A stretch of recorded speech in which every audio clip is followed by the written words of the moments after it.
আচ্ছা, এটা নতুন এক্সপেরিমেন্ট করব। আপনারা দেখতেই পারতেছেন আমার সামনে কতগুলা জিনিস আছে। এটা হলো এয়ার ফ্রেশনার। আমরা যে রুম স্প্রে করি, রুমের দুর্গন্ধ দূর করার জন্য আমরা মূলত এয়ার ফ্রেশনার ইউজ করি। সেটা হলো এয়ার ফ্রেশনার। পাশাপাশি হলো আমরা বিভিন্ন ধরনের বডি স্প্রে ইউজ করি দুর্গন্ধ দূর করার জন্য। এটা একটা ব্র্যান্ড। আমি এটা একটা নিয়েছি, পাশাপাশি আরও একটা ব্র্যান্ড নিয়েছি। তিনটে ব্র্যান্ড নিয়েছি। তিনটে ব্র্যান্ড দিয়ে একটা এক্সপেরিমেন্ট আসলে করব। এবং একটা মোমবাতি এবং একটা গ্যাস লাইটার নিয়েছি। লাইটার আসলে এগুলা ভিডিওটা করার উদ্দেশ্য অবশ্যই একটা আছে, কারণ আমরা এগুলো সবাই ব্যবহার করি। ব্যবহারের আগে একটা সতর্ক থাকতে হবে। আমরা এগুলো যে ব্যবহার করি, এগুলো ব্যবহার করে অনেক সময় একটা বড় ধরনের দুর্ঘটনা ঘটে যেতে পারে। তার আগে আমরা বলে নিই, এগুলো যে তৈরি হয়, এগুলো তৈরির মূলত 5টি উপাদান আছে। 5টি উপাদান দিয়ে মূলত এগুলো তৈরি হয়। আরও থাকতে পারে, কিন্তু মূলত 5টি উপাদান থাকবে। একটা হলো বিউটেন, আইসোবিউটেন, প্রোপেন, অ্যালকোহল এবং হলো পারফিউম। এই 5টি উপাদান দিয়ে মূলত এগুলো তৈরি হয়। এবং এগুলো কেমিক্যাল সাবস্টেন্স হওয়ার কারণে এগুলো কিন্তু দাহ্য পদার্থ। এটা যে কি পরিমাণ দাহ্য পদার্থ সেটা আজকে এখানে দেখাবো।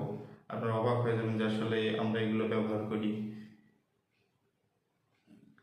খুব সহজেই। তো ব্যবহার করার আগে অবশ্যই আমাদের সতর্ক থাকতে হবে।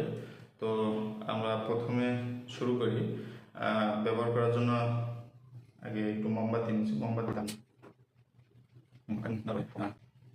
আমরা প্রথমে হলো একটা বডি স্প্রে দিয়ে শুরু করি। তো এই হলো একটা বডি স্প্রে। এটা অনেক ভালো ব্র্যান্ডের একটা বডি স্প্রেটা দিয়ে আসলে শুরু করি। আসলে কি হতে যাচ্ছে সেটা দেখার জন্য মূলত এটা করা। তো দেখেন, এটার ভিতরে এক ধরনের গ্যাস আছে। আগুনের সংস্পর্শে আসলে কি অবস্থাটা, এটা হলো একটা বডি স্প্রে। দ্বিতীয়ত আমরা আরেকটা বডি স্প্রে নিলাম। এটা একটা নামি দামি ব্র্যান্ডের বডি স্প্রে, বাট এটা দিয়ে কি হয়, সমান গতিতে আগুন জ্বলছে এবং খুব আগুনের তাপ।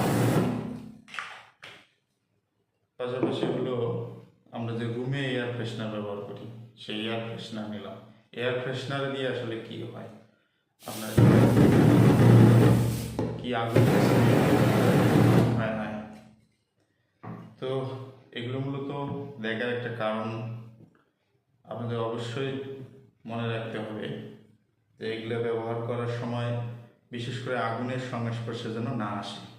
আমরা রান্নাঘরে চুলা লাগানো আছে, দেখা গেল যে এয়ার ফ্রেশনার দিলাম, রুমটা একটু গন্ধ করতেছে, কিন্তু চুলা লাগা আছে, এয়ার ফ্রেশনার দিলাম, একটা বড় ধরনের দুর্ঘটনা ঘটতে পারে। বাড়িতে ছোট বাচ্চা আছে, বাচ্চারা কিন্তু এগুলো পাস করতে পছন্দ করে। দেখা যায় যে সে ভুলবশত আগুনের পাশে যায়, এটা পাস করলো, বড় ধরনের দুর্ঘটনা ঘটতে পারে।